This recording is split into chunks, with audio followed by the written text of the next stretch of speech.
Brandi claims when she was married to Victor, he controlled her every move and even put security cameras in their house, a GPS tracker on her car, and only gave her an allowance of $20 a day.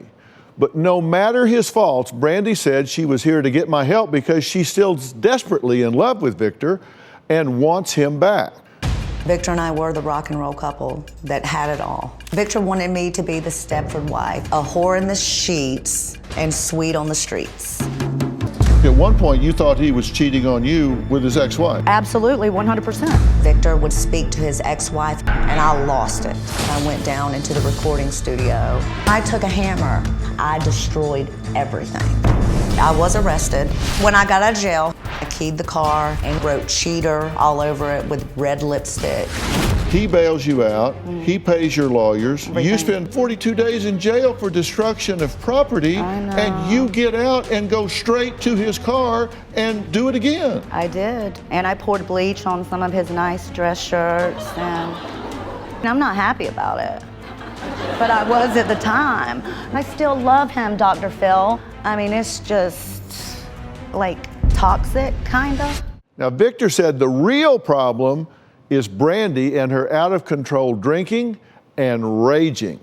All of my ex-wife's problems stem from alcohol and excessive drinking. Do I drink every day? No. Do I drink every other day? Yeah. Every time I drink, I break out in handcuffs. I mean, proof's in the pudding. This is a tape of the two of you at dinner, and what's significant here is that your son is there. Drop that face. Here I am, bitch. Here's what happened in the car as you're leaving. That's my child, baby. He's mine. 50-50. He's in the back seat, and he's crying. What can I say? Really? And then you get home, and here's what happens. Give me my damn car keys. I don't have your car keys. You're a lie face. You drive away. Child says, She'll be back. have you been drunk since you got here? Yes. First time we tried to film with you, you were too drunk to do the filming. I don't recall that. I bet you don't. Do you remember exposing yourself to my male staff? No. Which one? Would there be any reason that I would have that on film? Maybe. Oh, Jesus. And here is Brandi when we tried to film with her later that afternoon. Hey, if I was a C cup, I might be something. What time did you start drinking? 10:30 this morning. Lord have mercy. I'm ashamed. I mean, that's not cute. No. That's a perfect example of what I mean when I say dual diagnosis problem, because obviously you've got a young lady there, well, she's 40-something, that clearly has an alcohol problem, but she's also got a personality problem here. She's self-destructive.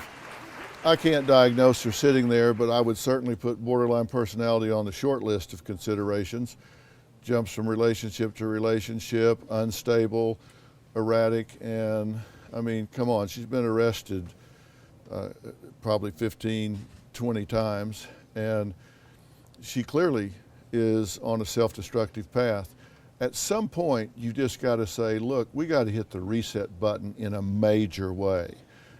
And y'all heard her husband say, oh, look, right, because he's scared it's going to fall back on him because he knows he doesn't have the ability to say no, and he's got a codependency issue there. But look, everybody can be a star in rehab. He is so right about that. Everybody's a star in rehab.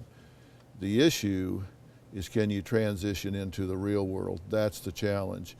And these dual diagnosis programs that we work with don't just do you a shock discharge. You go to a halfway house, you go to sober living, you get a job, maybe it starts out in fast food industry, whatever.